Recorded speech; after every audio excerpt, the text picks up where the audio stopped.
I'd like to, tonight we're having our Springfield Township Board of Trustees meeting. It's January the 20th, 2015. It's 5:30 p.m. And Mr. Burning, can you do the roll call, please? Yes, ma'am. Mr. Burning. Present. Mr. Honolaw. Present. Ms. McFarland. Present. All the trustees are present. And if we can have Assistant Chief Browder lead us, please, in the Pledge of Allegiance. I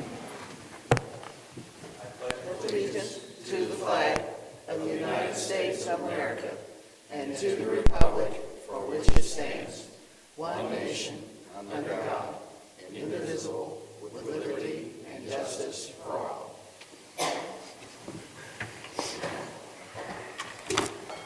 Okay. We've had several meetings since we last met, so I need approval of the minutes from our regular meeting, October the 14th, 2014, November the 12th, 2014, regular work sessions, which was September the 24th, 2014, and October the 29th, 2014, and a special meeting on November the 10th, 2014. Need a motion to approve those minutes? So moved. Seconded. All those in favor? Aye. Minutes approved. Okay. And Mr. Burning, our fiscal officer, can you provide the financial report, please? Yes, ma'am. For the month ending December 31st, 2014, the township expenditures were $2,595,000, and these are rounded numbers. And the receipts were $1,300,000. The ending cash balance of $15,700,000 includes obligations for expenditures, payrolls, regular operating costs, and ongoing capital improvement projects and investments. What I need is a motion to approve the receipts, warrants, payroll expenditures, updated and current revenues and reports for the period ending 12/13/2014. So moved. Seconded. All those in favor? Aye. Motion carries, and I just wanted to let everyone know that financial reports are available for viewing at the administrator's offices weekly during regular business hours. Thank you, Mr. Burning. Next on our agenda is the department action and discussion items. Mr. Henningkamp, can you provide that information for us, please? I'd be happy to do so, Ms. McFarland. I have a number of action items. The first deals with our aggregation program, and the action I'll be looking for, obviously, is the board to make a selection for our natural gas supplier, and then also I will need a motion authorizing me to enter into that agreement, that new supply agreement with that natural gas supplier. A little background, as the board's well aware, we've had an aggregation program for about the past 9 years, and that program really has two different components to it. There's the natural gas component and also the electric component. Our natural gas supply agreement, the one that we're currently on, is for 1 year, so it is expiring at the end of March. And because of the timing of the way the program works, in order for us to continue sort of a seamless, where our residents wouldn't actually go back to Duke, we have to name that now so that it's in place for that April 1st. So as we've done in the past, when an agreement ends, we've always gone through some type of bidding process, which is what we've done this time. The only slight difference this time around is in the past, Independent Energy has been our broker, actually, and have brokered those that process for us and those bids. Back in November, the board took action to give notice to Independent Energy, to give the board basically the option to consider some other potential suppliers and other brokers. We did that with Energy Alliances, and so this time around we sort of have the bids that we've received from our broker, as it's been for the last 9 years, Independent Energy, but also an additional bid that we received brokered by Energy Alliances. So those are the two bids. That process, the bidding process was conducted through an RFP, and bids opened on Thursday the 15th. Chris and Dan were part of that, so I'll maybe just let Chris walk you through what the bid proposals were, and then the action we'll need, obviously, is the board to make a selection of which bid you want to select, and then that authorization, as I requested, for the supply agreement. Thank you, Mr. Henningkamp. As the board's aware, and as Mr. Henningkamp's aware, we had put out a request for pricing for our natural gas aggregation program a week prior to the 15th. through both of our brokers that we currently have under contract with Independent Energy Consultants as well as Energy Alliances. That bid was structured in a way that allowed the brokers and the suppliers to provide both a fixed price, a variable pricing formula, as well as an alternative strategy that potentially would give the township the best opportunity to provide potentially price stability as well as an overall better price or program for the township residents. All suppliers actually did that. They supplied both a fixed price as well as alternative pricing from Independent Energy Consultants. Energy Alliances, their supplier, Integris Energy, did supply a bid which focused primarily on their ability to provide what they term as a flex-down pricing program. The bids, again, were structured in a way that they gave us the most options to move forward with our programs and give us the best opportunity to potentially receive most favorable rates for our residents. So the trustees, you guys have had a chance to review those since last week. And as you're aware, Independent Energy Consultants is recommending that we continue with Interstate Gas Supply, or IGS, as a supplier. And Energy Alliances is recommending that the supplier of Integris Energy with their flex-down pricing strategy and modeling is their preferred or their recommended supplier. So I guess at this point, the board has reviewed them, and we could discuss and determine what decision or direction you want to go in. Thank you, Chris. Joe, do you have any comments?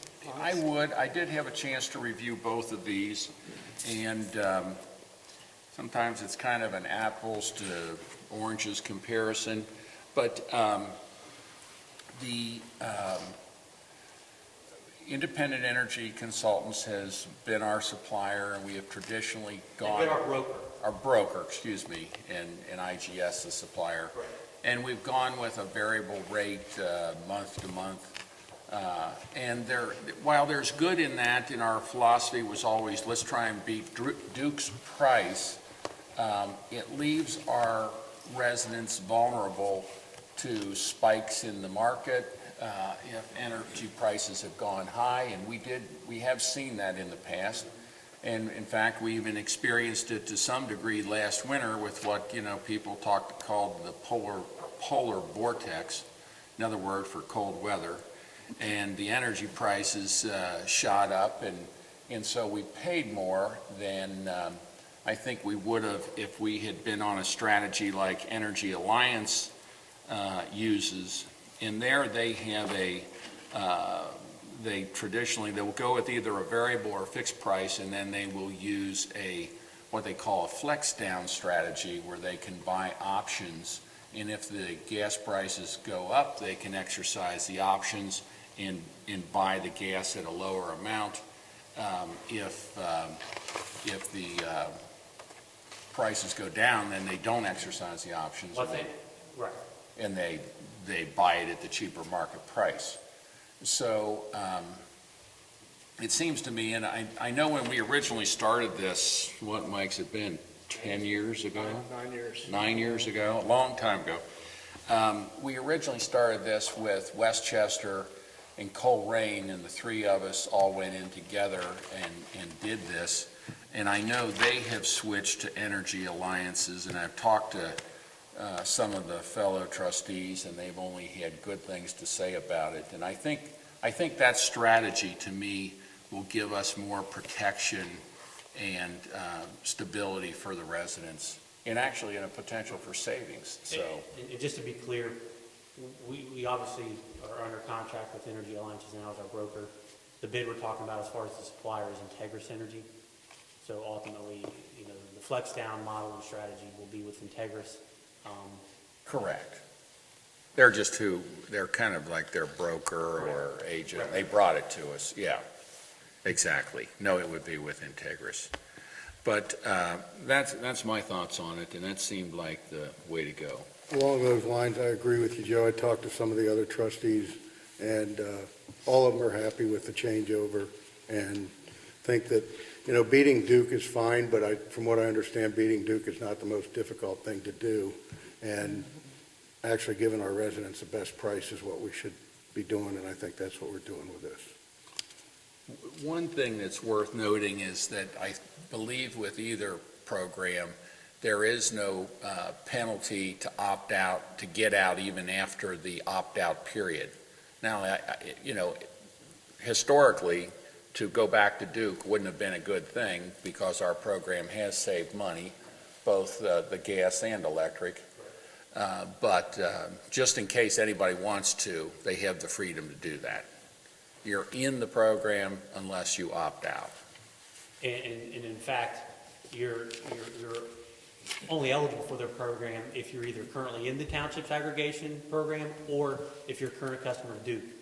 If you have selected a supplier on your own outside of the township's program, Right. then you would not be eligible for our aggregation program. We don't, yeah. But you can switch back.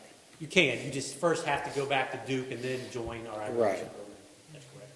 Because somebody switched me without me approving it. Yeah. I have one question. When is this contract up? Which contract? The one we're under now? The end of March, billing cycle. That's all I wondered.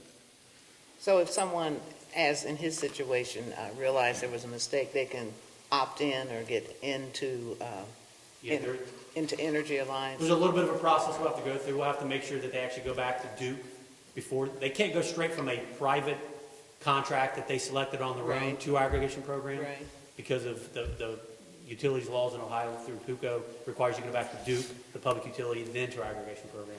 So if anyone has any questions about that, or if they're unsure, if they're in the program, they can always call the township here and ask for myself, and I'll do my best to ensure that they go through the proper channels and get into the program.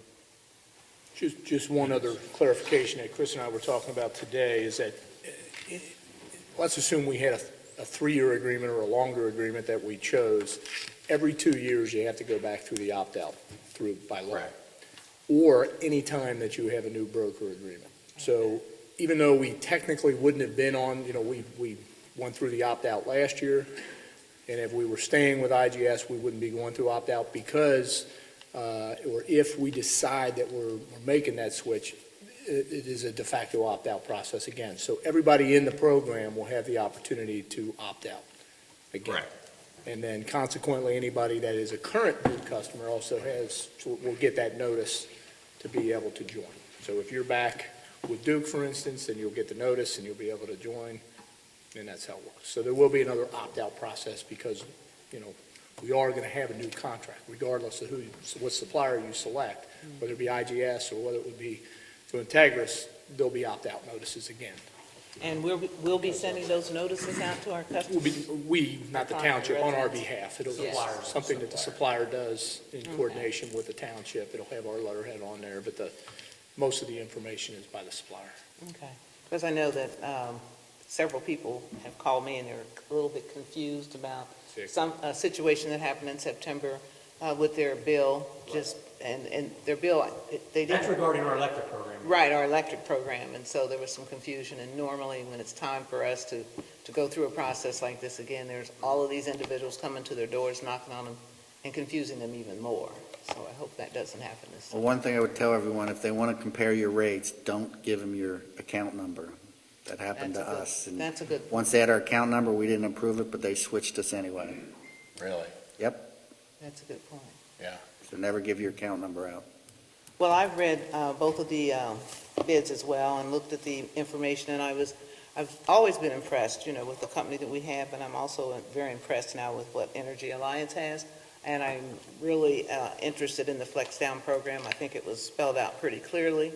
And I like the point as well that you have the opportunity to opt in or opt out, which is something we've always had. But again, as we're moving through this process, I like to keep it as clean as possible. Okay. Entertain a motion to authorize Mike Henningkamp to enter into an agreement with Energy Alliance. So moved. It's Actually, with Integris. Integris, Yeah, I'm your sorry. first motion actually that I need would be for you to select a supplier. Okay. And that, between the two bids that you've chosen, the bid presented by Integris. I'll make a motion that we accept, or I make a motion that we select Integris Energy Services as the supplier. So, seconded? All those in favor? Aye. Motion carries. Then next, we need a motion To to authorize me to sign the authorize supply Mike agreement. to sign the supply agreement. So moved. Seconded. All those in favor? Aye. Aye. Motion carries. Thank you. Okay, your point is well taken, Gwen, and I think that's probably something we want to make sure we get on the website and kind of explain. This process is confusing, not just this process, but aggregation in general, and then, monthly, you're getting phone calls from different suppliers trying to get you to switch, and it is a greatly misunderstood program, I think, and that's probably the biggest negative of it, is there's a lot of confusion around it, but, we have saved. So we'll try to put something on there that clarifies some of the issues that are out there. You know, though, Mike, for as much as there is confusion, there's going to be that, even if we didn't have this program, there's going to be people out going door to door. I've had them come to my office and everything else.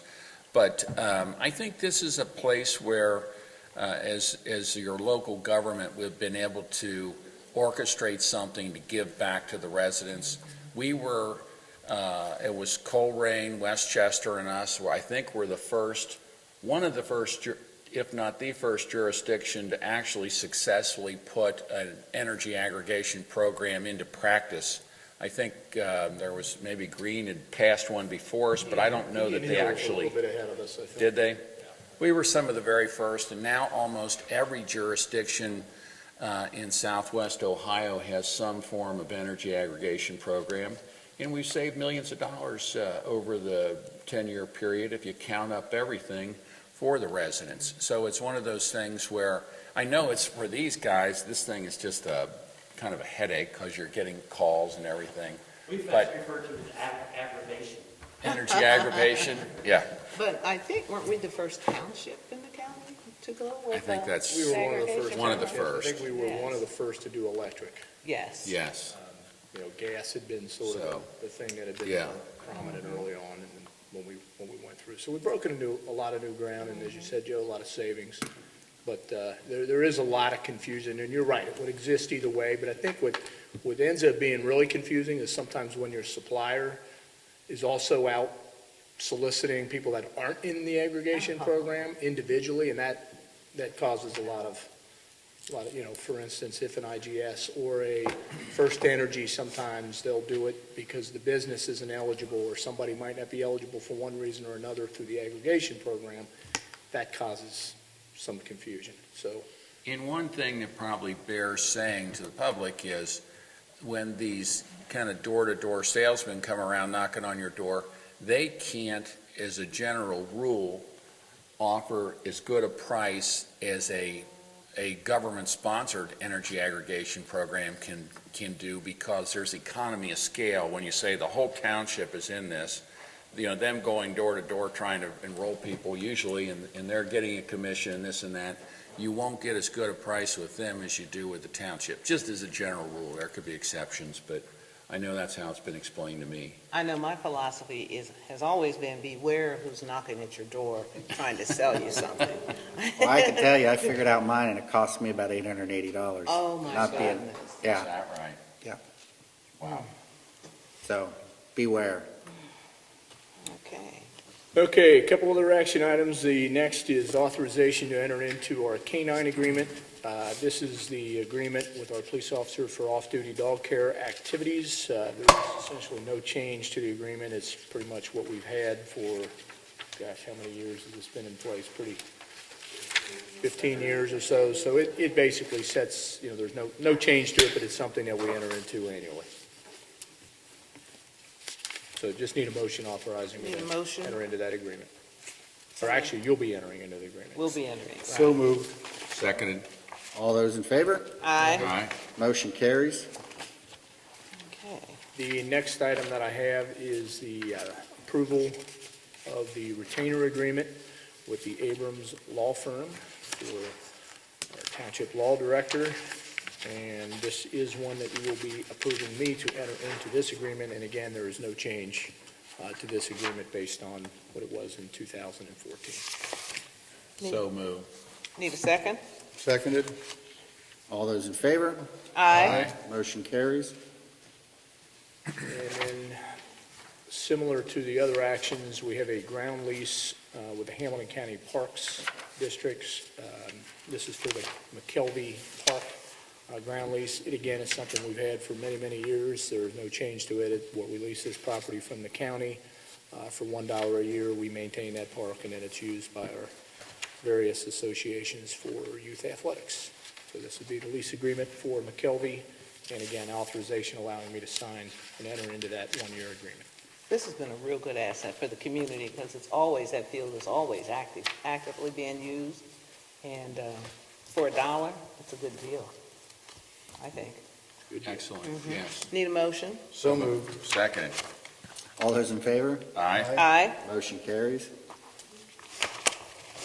The next item I have, we won't have any action right here, but we'll have a resolution later, and this deals with a council of governments that the township participated in. You may kind of remember back in February of 2011, we passed a resolution, the board passed a resolution allowing our participation in an organization called the Council to Protect Ohio's Communities. This was formed, as I mentioned, as a regional council of governments. The primary purpose at that time, we participated with 5 other entities, so there were a total of 6 entities. Although this was largely focused on trying to protect revenue sources and avoid cuts by the state to local governments, our primary target and focus was, of course, the estate tax, and to try to prevent the repeal of the estate tax, which was being talked about back in 2011. Unfortunately, as all of us know, the estate tax got repealed, so the efforts of this council was unsuccessful, and it's remained in place. However, all of the entities have, in the creating entity, which is Shaker Heights, community outside the Cleveland area, have kind of realized that it's really not serving any purpose. But because we're from all over the state, the only way to dissolve it would be to have a meeting or have each community individually pass a resolution to withdraw. So that is what the purpose of that resolution, which is, I think, last on our agenda tonight, is to withdraw from the Council to Protect Ohio's Communities. Several other communities, Oakwood is another one just outside the Dayton area, which was also a member, has already taken this action. We got notice of that. So as each community goes through their meeting this month, I think probably by the end of this month or early February, that council will be dissolved after all of withdrawal. So nothing to do now, but just that's what that resolution is for. That's all I have on action. A few discussion items. Last month, Mr. Honerlaw and I met with a professor from the University of Virginia and also with a local company that specializes in the design and installation of sort of high-tech playgrounds and the installation of synthetic surface ball fields.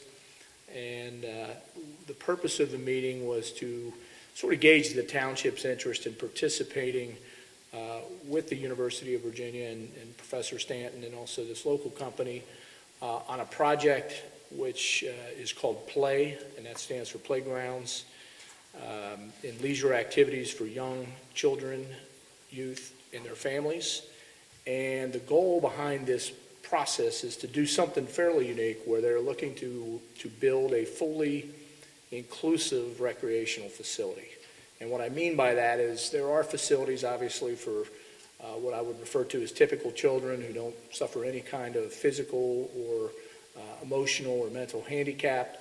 And then there have been facilities and parks that have sort of specialized on for children that have some type of handicap, whether that be they suffer through autism or they have some sort of sensory disorder, all the way up to a pretty severe physical handicap. And the parks are built with various equipment so that these children are able to participate fully the way a typical child would be.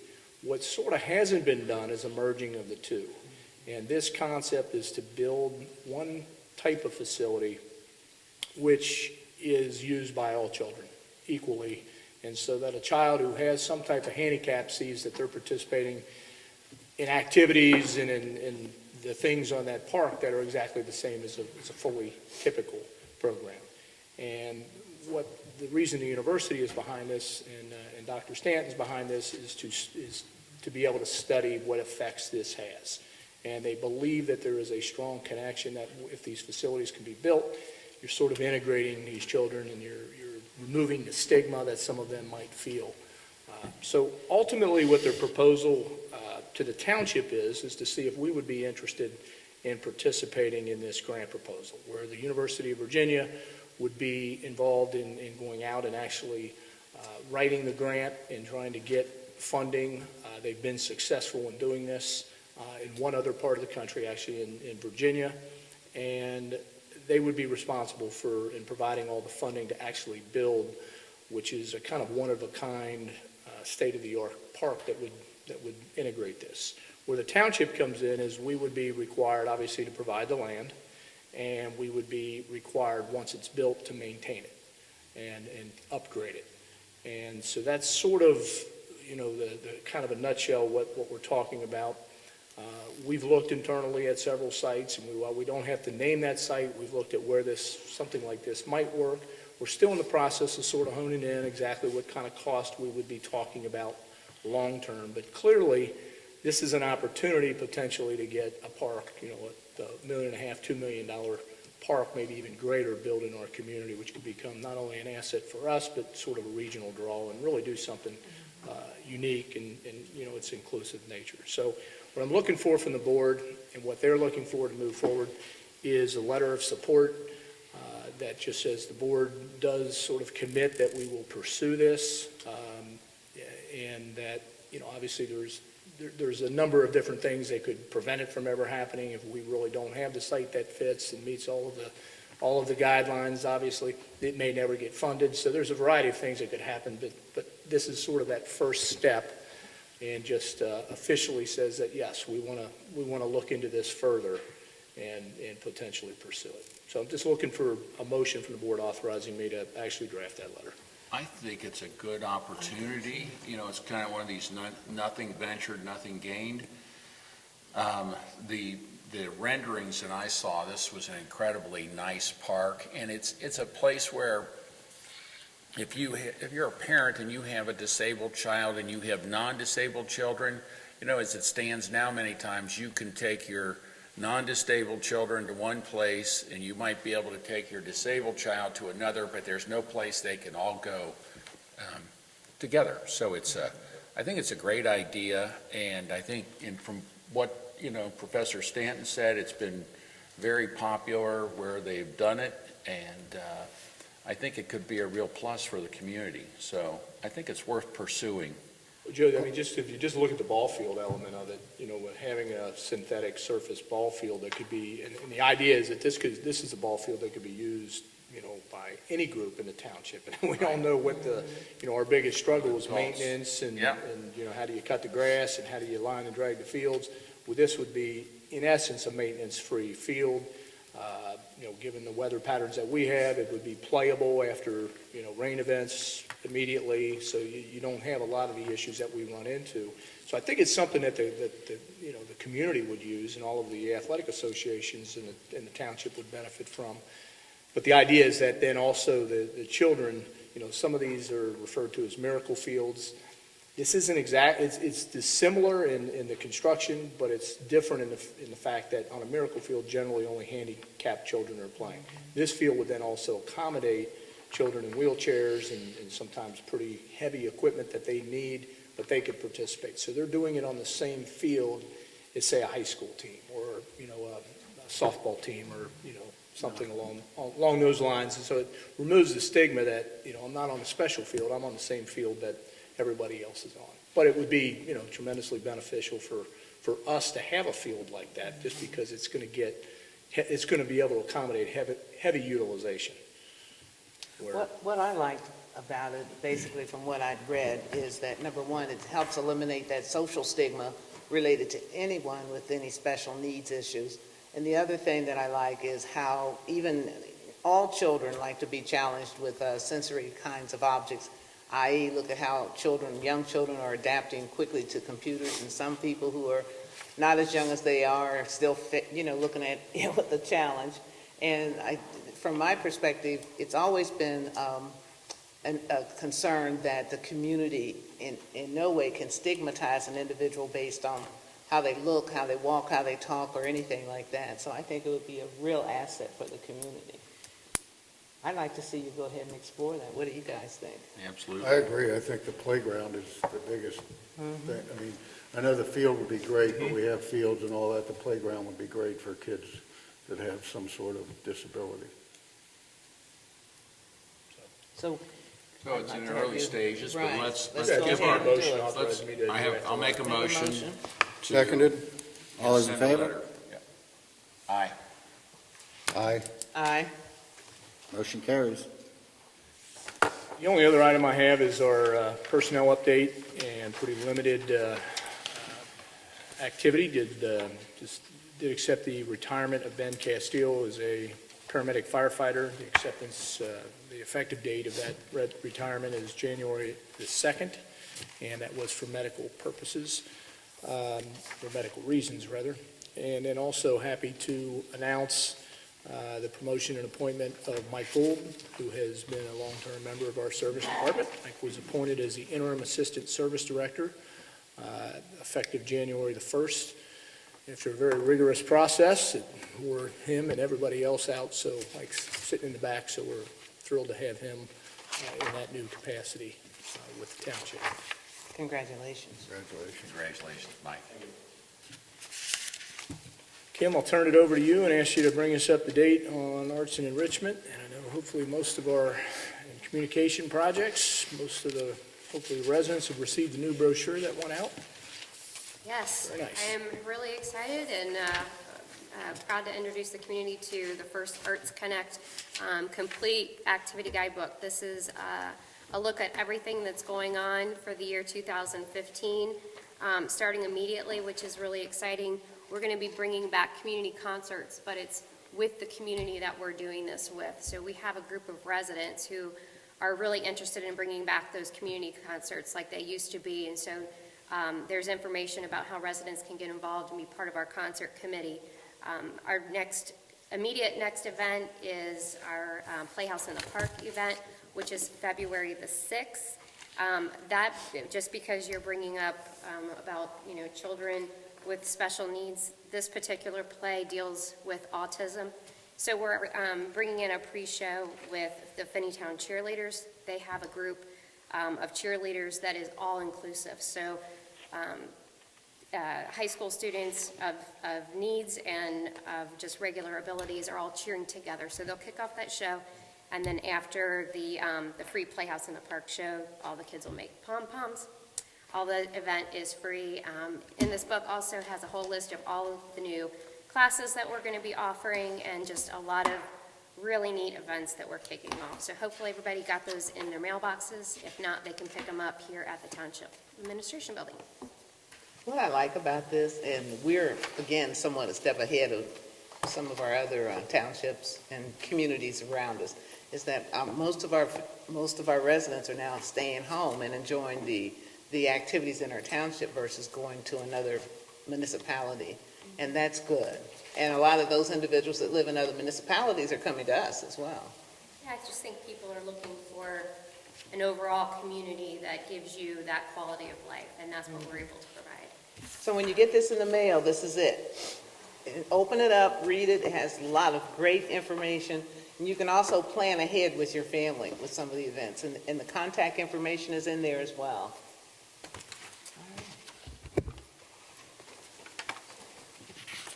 While we're talking about events, the event coming up next Wednesday, combination with the police and what we're doing with, Rob, you want to talk What about that this a little is bit? a program that we had some years back with Debbie Gardner. She's a renowned self-defense expert. She's kind of tailored her program. This time it's going to be, because I think everybody's aware, we can't be everywhere all the time. And what we're hoping to do is kind of give our citizens an insight into how they can, defend themselves and their families in the event that a situation would occur. So it's an excellent program. It's been seen around the nation and very, very well respected program. So we're excited about it, and It's the 28th at 7 o'clock, and we have about 110 that are registered now, so we're more than prepared for another 100. So you can sign up on our website or call myself or Kim. And it's back to Grove. At the Grove, yes. Thanks. Great. Anything else, Kim? Actually, I have one more other plug. Okay. Because on that same day, January the 28th, during the daytime, we're having a business speed networking event. So businesses from Springfield Township, the city of Sharonville, Mount Healthy, and Wyoming are all getting together, and it's kind of like speed dating. Every 3 minutes, you're meeting another business professional, giving out your business card, giving them your spiel.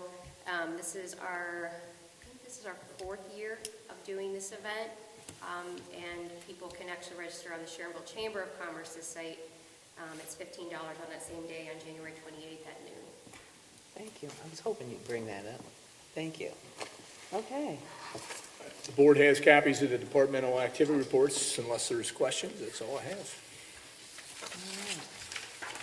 With our most recent episode of a little bit of snow and ice, I just want to commend the road department, service department for getting out there and getting our streets taken care of, and so we could get back and forth to work in a safe manner. Some neighbors told, yeah, that's A right. little easier this year, huh, John? A little easier.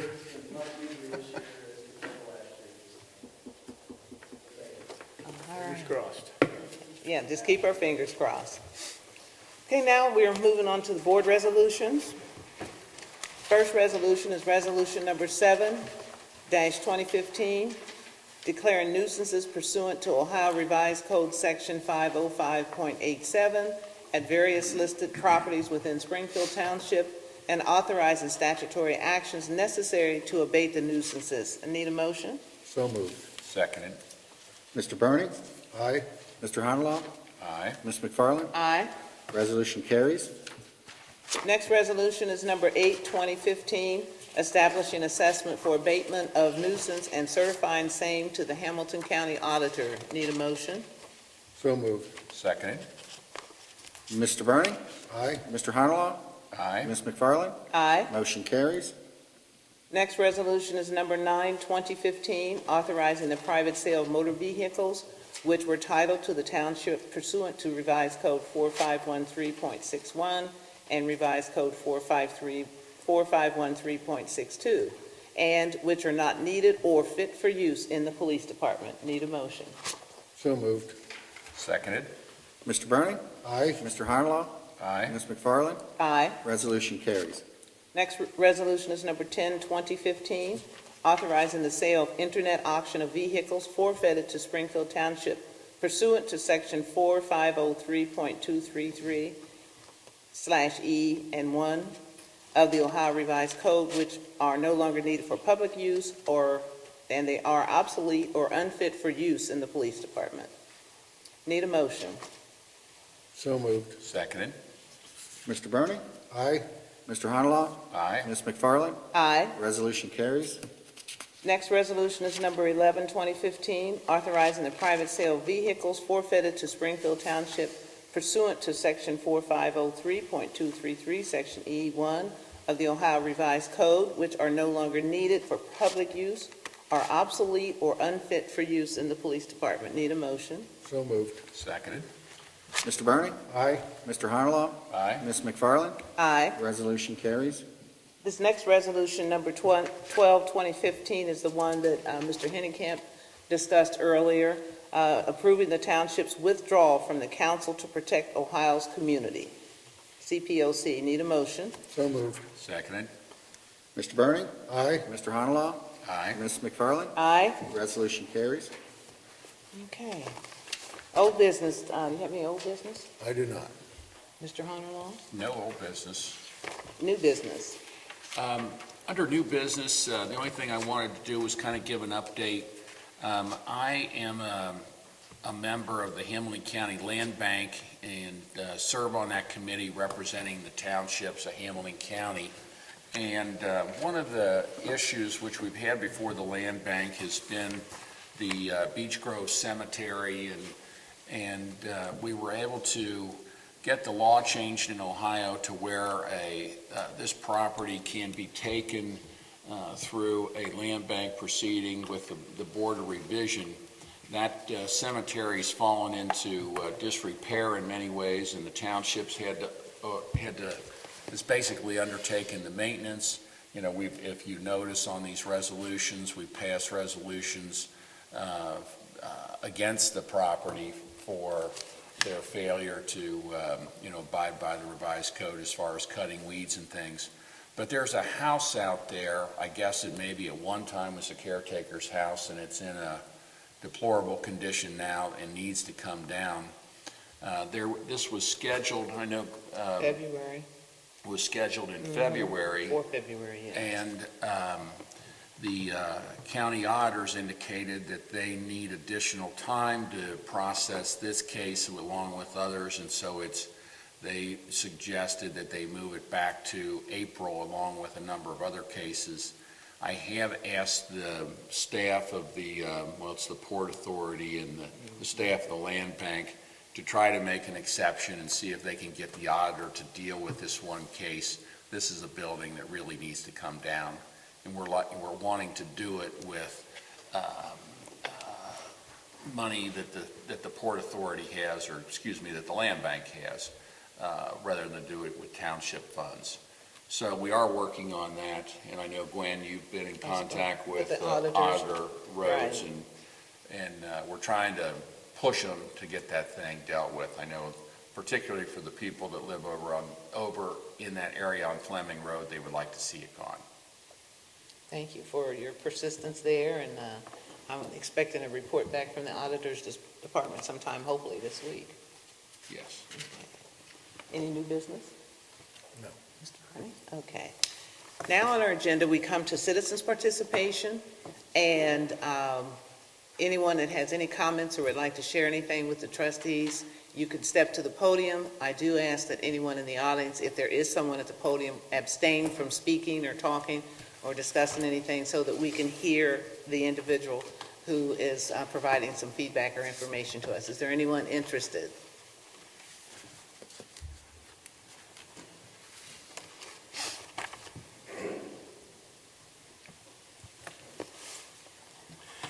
David Bailey, the almost retired pastor of St. Stephen's Episcopal Church, 9191 Daly Road.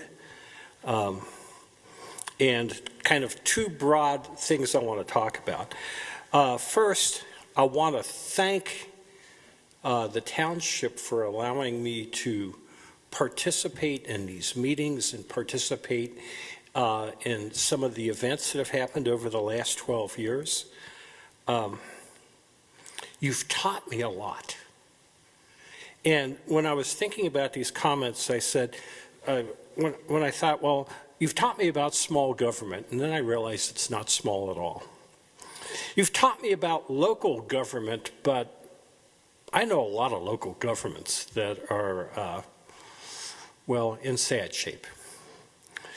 What you taught me about was engaged and effective government. And it feels at times like we see so little of that this was just an oasis of seeing people who were in leadership in the community, engaged in the community, effective in the community, and listened to the community. And I think I've said this before, one of the great things I like about these meetings is that folks like me can get up and talk, and you'll listen and respond, and sometimes there's a lively debate that goes on, but it's interaction, and you don't get to see that very often. It's been this wonderful experience of learning about how township government works, both the theory and the laws and the hands-on stuff. I remember when Mike, I was part of a group, and Mike told us that the only two things that townships have to do are take care of their roads and take care of their cemeteries. So hearing about the cemetery again, just reminded me of that and the care that you've taken with that. I am retiring from St. Stephen's. I will no longer be around at township meetings, but what I hope is that you might get to see bits and pieces of me in Columbus. Oh, why Columbus? I've gotten involved in an activity looking at the rights of parents of severely mentally disabled kids and adolescents. And everybody in the system does their best to do what they're allowed to do. And it's a disaster. Editorialized there for a moment. It's a disaster.